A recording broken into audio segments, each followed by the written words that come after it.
Being at ground zero, which is, the lava flow was large, but the community San Miguel Los Lotes that was actually completely covered by the lava flow was very impacting. It's hard to put in words. I think one of the guys on the team I was talking to said you just feel numb. There's a smell of volcanic ash, the sulfur smell, but then also just the smell of death. It's very impacting. As we stood on top of that dried up crust, I remember Keith, Ryan, and I, we started out at Ground Zero with surrounded by canyons, and yes, I'm using the word canyons, of ashes and dried up volcano crust that had spewed out.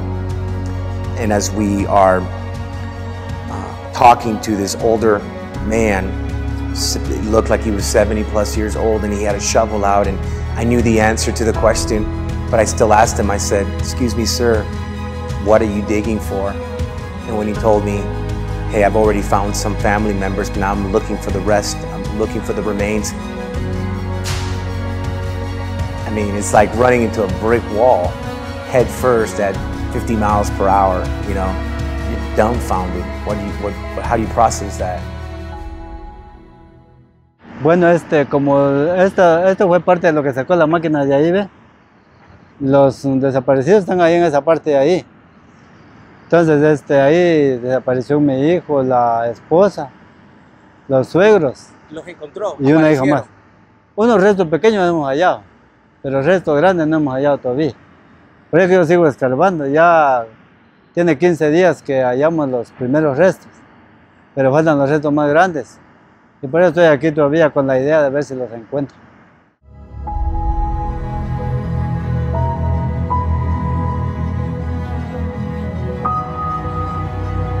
I was standing aside with Jared, and they were bringing bodies out.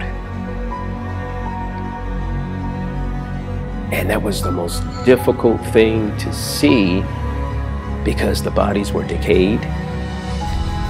And they put them in plastic, see-through plastic containers. And that impacts me quite.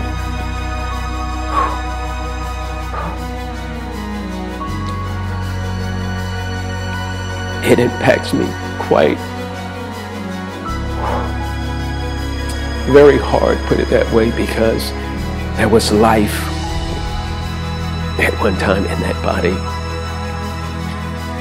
And it leaves me to think about eternity.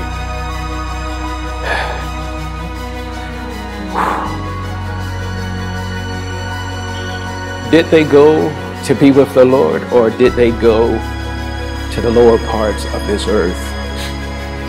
That's why in my heart we must run the race like never before. We must share the gospel. We must reach those who are unreachable. We must pay the price, no matter what that price is.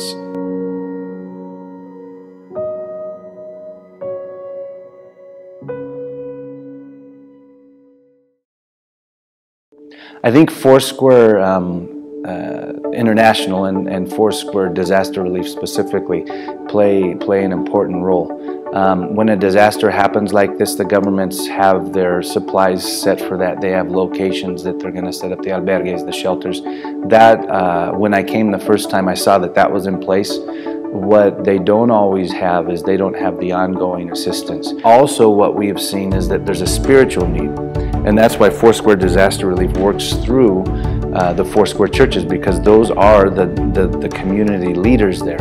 So there's other aid organizations, and those are good and those are great, but as believers and as the Foursquare family, it's great to know that Foursquare Disaster Relief will work as a channel through their churches. The Guatemalan Foursquare Church is a phenomenal family built on just the power of God, and and they're in need now.